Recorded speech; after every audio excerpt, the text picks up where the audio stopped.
Guys, welcome to my YouTube channel. स्वागत है मेरे यूट्यूब चैनल पे आपका। और आपने थंबनेल देख ही लिया होगा। जी हाँ, हम लोग टीवीएस एंटॉर्क को आज ठीक करने वाले हैं। मेरे पास भी टीवीएस एंटॉर्क है और मैं भी इसमें बहुत प्रॉब्लम फेस कर रहा हूँ।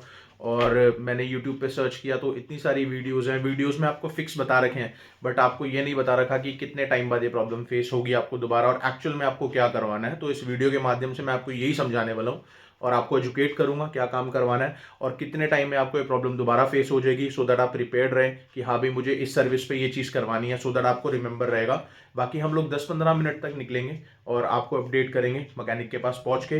तब तक के लिए आप ये छोटी सी शॉर्ट है, आप इसको एंजॉय कीजिए। और ये मेरी पहली वीडियो है गाइस, तो अगर मुझसे कोई कमी रही हो तो प्लीज़ मुझे एजुकेट कीजिएगा, मुझे कमेंट कीजिएगा, मुझे बहुत अच्छा लगेगा और मैं फ्यूचर में डेफिनेटली वीडियो को सुधारने की कोशिश करूंगा। तो जल्दी मिलते हैं मैकेनिक के पास पहुंच के, तब तक आप ये शॉर्ट एंजॉय कीजिए।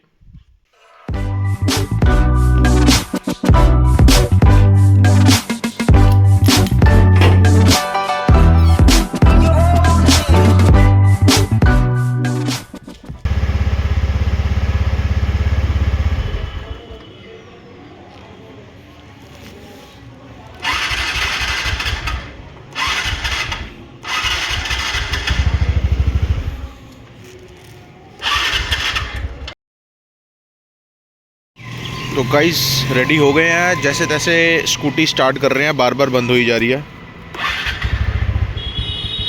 ये देखिए।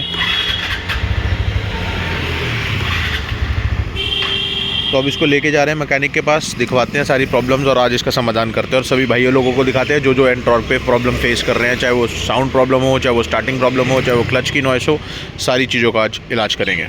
Let's go. भाई लेके आ गए हैं इसको भाई की दुकान पे, जो हमारे घर के पास ही हैं, बहुत अच्छे तजुर्बेकार मैकेनिक हैं, तो उनके हाथों में अभी बाइक देंगे और लेट्स सी इसमें क्या क्या प्रॉब्लम और सारी प्रॉब्लम्स को आज फिक्स करेंगे। और सॉरी फॉर बैड नॉइसेस, ये मेरी पहली वीडियो है, जल्दी मैं इक्विपमेंट्स लूँगा सो दैट आपको सुनने में कोई प्रॉब्लम ना आए। बाकी जैसे ही भाई आते हैं काम स्टार्ट कराते हैं, फिर आपको मेजर चीज़ें दिखाएंगे, ज़्यादा वीडियो को लंबा नहीं खींचेंगे।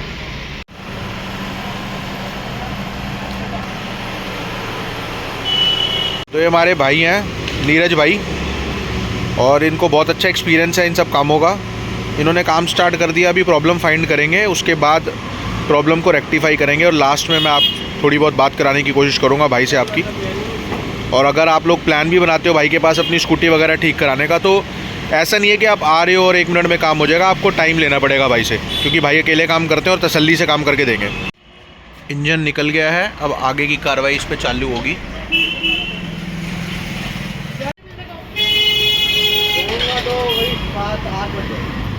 गाइस ये सारा सामान इसका चेंज हुआ है, एक तो 1 वे बैरिंग आ रहा है, ठीक है, और ये वॉल सील आ रही हैं, और ये इंजन के बुश आ रहे हैं, ये लुब्रिकेंट करने के लिए आ रहा है WD-40 का स्प्रे।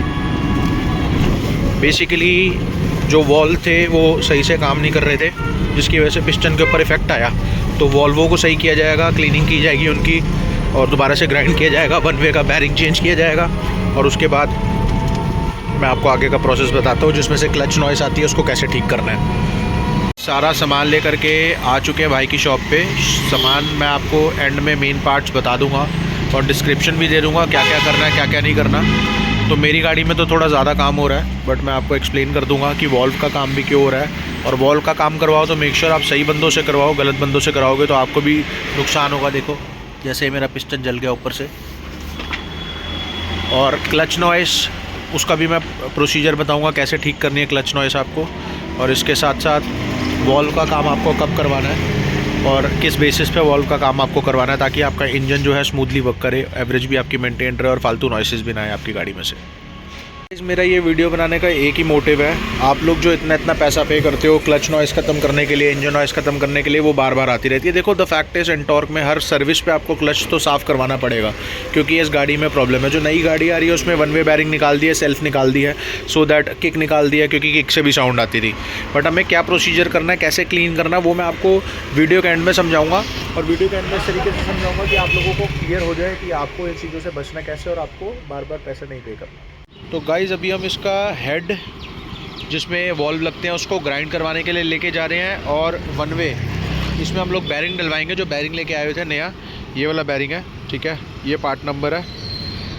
प्राइस वगैरह मैं सब कुछ मेंशन कर दूंगा आपको, ठीक है, क्योंकि अब मेरी पहली वीडियो है तो मैं भी थोड़ा सा हेजिटेट हो रहा हूँ प्रोसीजर समझाने में आप लोगों को। बाकी ग्राइंडिंग करवानी है वॉल की, उसका भी प्राइस बता दूंगा, और वन वे बैरिंग फिटिंग का भी प्राइस मैं आपको एक्सप्लेन कर दूंगा, ठीक है। तो अभी वहाँ चलते हैं और फिर आगे का मैं आपको अपडेट देता हूँ। तो गाइज़ अभी का यही अपडेट है कि सामान खराब पे है, और जो शॉप के ऑनर है भाई वो सामान लेने गए हुए हैं। बेसिकली इसके वॉल्व ग्राइंड हो रहे हैं, और इसमें वन वे बैरिंग दोबारा से फिट किया जा रहा है, जिसकी वजह से इंजन में नॉइस आ रही थी और एवरेज शॉर्ट हो रही थी। इसके बाद क्लच साफ़ होगा, क्लच साफ़ करने का भी प्रोसीजर होता है, वो मैं आपको क्लियर आउट कर दूंगा किस तरीके से क्लच आपको साफ़ करवाना है। और उसी तरीके से आप भी अपनी एंटॉर्क का क्लच साफ़ कराइए, हर सर्विस पे कराइए, आपको ये प्रॉब्लम नहीं आएगी नॉइस की। पर हाँ, 2-2.5 महीने बाद आपको कराना पड़ेगा, which is very important. 5 days later। Hello दोस्तों, स्वागत है एक नई वीडियो में, जो कि 5 दिन बाद आप लोगों को रिव्यू देने के लिए बनाई जा रही है, क्योंकि आपको पता है एंटॉर्क का काम करवाया है। तो काम करवाने के बाद एंटॉर्क में क्या हुआ क्या नहीं वो मैं आपको बताने वाला हूँ, और ऑनेस्ट रिव्यू देने वाला हूँ, बिल्कुल भी घुमाऊंगा नहीं और लोगों की तरह। देखो फ्रेंड्स, अगर आपके वन वे में साउंड आ रही है एंटॉर्क के, तो आप वन वे ही चेंज कराना, बैरिंग चेंज मत करवाना, वो थोड़े टाइम बाद फिर दिक्कत कर देगा। मेरे साथ भी यही हो गया। बैरिंग जो है 2-3 दिन अच्छा चला, उसके बाद वो साउंड करने लग गया। मैंने इसलिए कराया था, मैं आप लोगों का खर्चा बचाने की कोशिश कर रहा था, बट वो अनसक्सेसफुल रहा। उसके बाद जो स्टार्टिंग इश्यूज थे वो सॉल्व हो चुके हैं, क्योंकि मैंने टैपेट क्लियरेंस कराई प्रॉपर फिलर गेज के साथ कंपनी से। उसके बाद मैंने इसका जो क्लच है, क्लच कवर को आपको खुलवाना है, क्लच कवर के ऊपर पानी मरवाना है, और क्लच पे जब आप ग्रीस करवाएंगे तो आपको ग्रीसिंग कम करवानी है। इससे क्या होगा, वो ग्रीस पिघल के आपके क्लच शूज़ में नहीं आएगी और स्कूटी झटके नहीं मारेगी। और क्लच कवर को आप पेट्रोल और पानी से क्लीन कराएंगे तो उसकी साउंड खत्म हो जाएगी। फिर आप 2-3 महीने स्कूटी चलाएं, 2-3 महीने बाद इस प्रोसेस को रिपीट कर दें, आपकी स्कूटी फिर स्मूथली वर्क करेगी। बस आपको मेक श्योर करना है कि आपको जो है हर 2 से 3 महीने बाद क्लच को सर्विस करा लेना है। बाकी आप लोग प्लीज़ स्कूटी चलाएं, सेफली चलाएं, हेलमेट के साथ चलाएं, क्योंकि लाइफ बहुत ज़रूरी है आज के टाइम पे, और हमारी रोड्स बहुत डेंजरस हो चुकी हैं। और आए दिन इतने इंसिडेंट्स होते हैं कि सब लोग देखते ही होंगे, चाहे वो न्यूज़ हो चाहे वो वीडियोज़ हो। आप प्लीज़ अपना ख्याल रखें, और वीडियो में कोई कमी पेशी लगी हो तो आप प्लीज़ मुझे बताइएगा, मैं डेफिनेटली उसको इम्प्रूव करने की कोशिश करूँगा। अभी मेरा स्टार्टअप है तो मुझे इतनी नॉलेज नहीं है, बट मैं कोशिश कर रहा हूँ आप लोगों को गाइड करने की। और एंटॉर से रिलेटेड अगर कोई भी आपको डाउट हो तो आप मुझसे प्लीज़ पूछ सकते हैं। वीडियो में कोई परेशानी लगी हो, कुछ अच्छा बुरा जो आपको है, आप कमेंट कीजिए, मैं डेफिनेटली आपके कमेंट का रिप्लाई करूँगा, और फिर कोई नया कंटेंट आपके लिए बनाने की कोशिश करूँगा। तब तक मिलते हैं नेक्स्ट वीडियो में। बाय बाय, ख्याल रखें, बाय बाय।